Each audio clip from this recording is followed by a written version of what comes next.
हर हर महादेव दोस्तों, स्वागत है आपका हमारे YouTube चैनल पर। आज की वीडियो में हम सुनेंगे शिव महापुराण श्री रुद्र संहिता पंचम खंड का 11वां अध्याय, भगवान शिव द्वारा देवताओं को वरदान।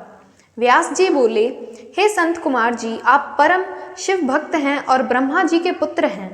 आप मुझे अब यह बताइए कि जब त्रिपुर नष्ट हो गए तब देवताओं ने क्या किया, मैं कहाँ चला गया, भगवान इन बातों के बारे में सविस्तार मुझे बताइए। व्यास जी का प्रश्न सुनकर सृष्टिकर्ता भगवान ब्रह्मा के पुत्र संत कुमार जी बोले, हे महर्षि, जब भगवान शिव ने त्रिपुरों को उनके स्वामियों के साथ जलाकर भस्म कर दिया तब सभी देवता बहुत प्रसन्न हुए, क्योंकि उन्हें अपने संकट और भय से मुक्ति मिल गई थी।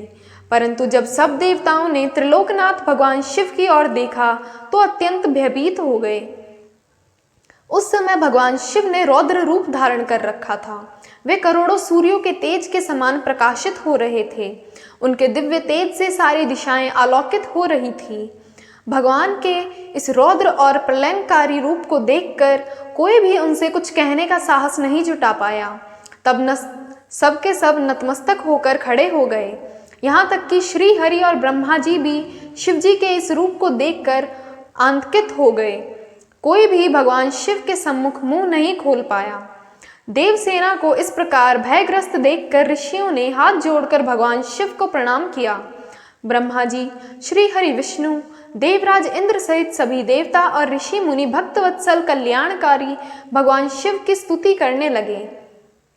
इस प्रकार सबको अपनी स्तुति में मग्न देखकर भगवान शिव का क्रोध शांत हो गया और वे पहले की भांति अपने सरल सौम्य रूप में आ गए और बोले, हे ब्रह्मा जी, हे विष्णु और सभी देवताओं, मैं तुम्हारी स्तुति से बहुत प्रसन्न हूँ।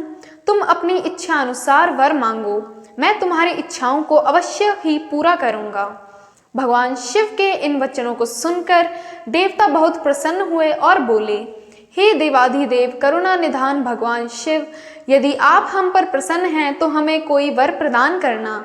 चाहते हैं तो प्रभु हमें यह वर दीजिए कि जब जब हम पर कोई भी संकट आएगा आप हमारी सहायता करेंगे। जब ब्रह्मा जी, श्री हरि विष्णु जी और देवताओं ने भगवान शिव से यह प्रार्थना की तब शिव जी ने प्रसन्नता पूर्वक कहा, तथास्तु, अर्थात ऐसा ही होगा। ऐसा कहकर भगवान शिव ने देवताओं के अभिष्ट फल को उन्हें प्रदान किया। ओम नमः शिवाय।